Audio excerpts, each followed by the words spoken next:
Salut à tous, aujourd'hui on commence une nouvelle série, une série sur l'Apex. L'Apex, une frame qui vous a bien plu apparemment, qui me plaît beaucoup à moi aussi.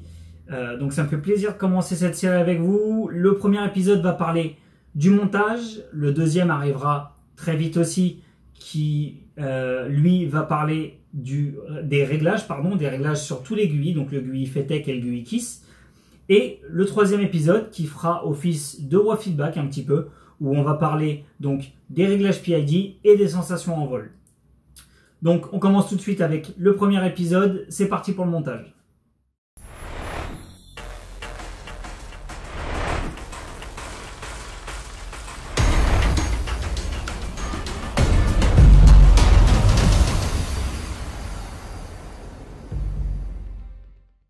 Alors pour commencer, on va faire le point sur tout le matériel qui va être mis dedans.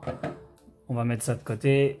Alors, en ce qui me concerne, je vais mettre des ESC FETEC 4 en 1. Alors, une Foxeer Falcor numéro 2, donc que j'ai pris de couleur noire. Ensuite, avec ça, je vais récupérer un vieux VTX qui traînait, le Tramp de Immersion RC, que vous connaissez certainement. Je vais aussi mettre donc une KISS V2. Une KISS V2 qu'on a ici. Et avec ça, le tout sera propulsé par des moteurs de chez Etix, donc des moteurs à Mr Steel, les Stout V3. Maintenant que la frame est préparée, on va procéder au montage à blanc. Le montage à blanc, ça consiste à présenter tout notre matériel sur le châssis pour voir de quelle façon il va se monter et si la place est suffisante pour tout le matos qu'on souhaite mettre dedans. Moi, je vais mettre dans un premier temps mes ESC. On voit qu'ils se mettent en position. Ici, on peut voir que les ESC ne touchent pas le bas du châssis. Ça veut dire que les petits écrous en nylon suffisent largement.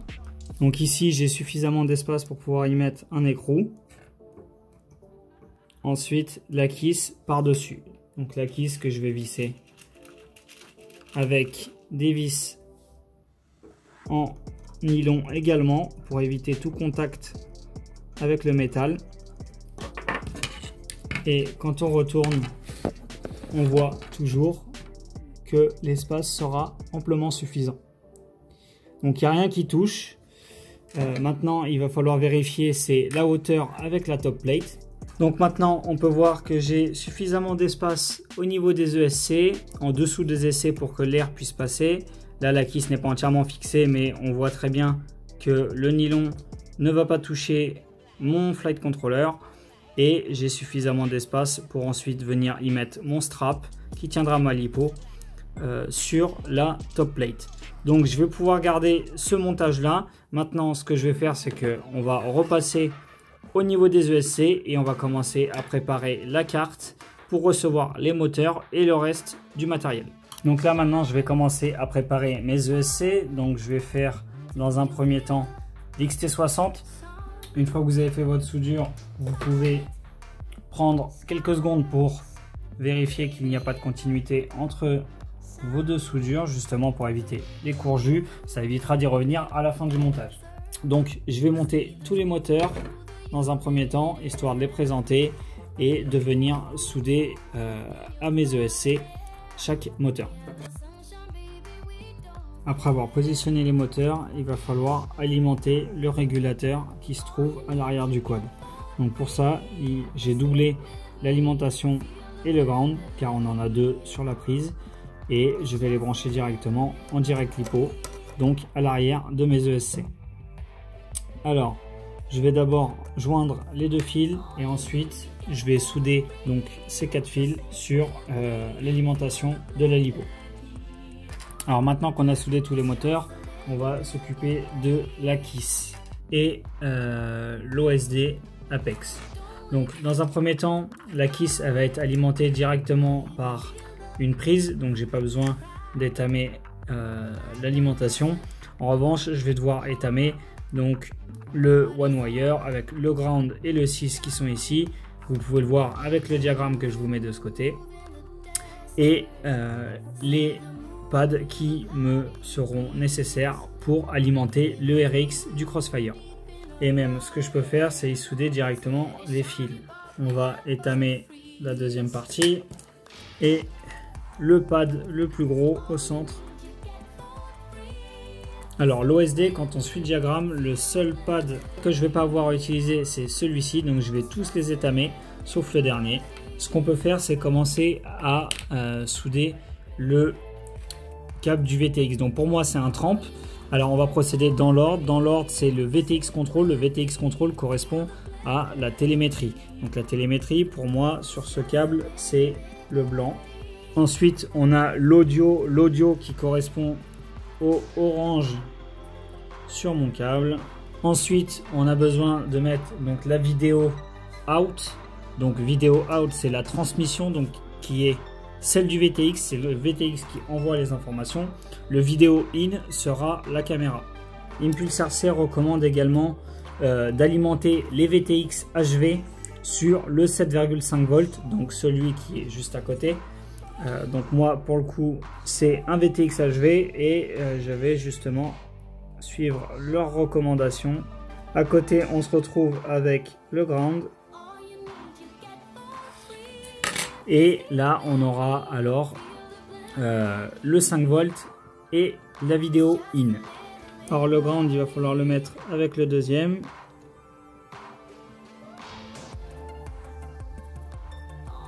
Ensuite, on raccorde le 5 volts et maintenant la vidéo. Donc voilà, tout est raccordé pour l'OSD. Maintenant, on va s'occuper du RX. Donc, ground, 5 volts, channel 1, channel 2. Ensuite, on coupe la petite gaine.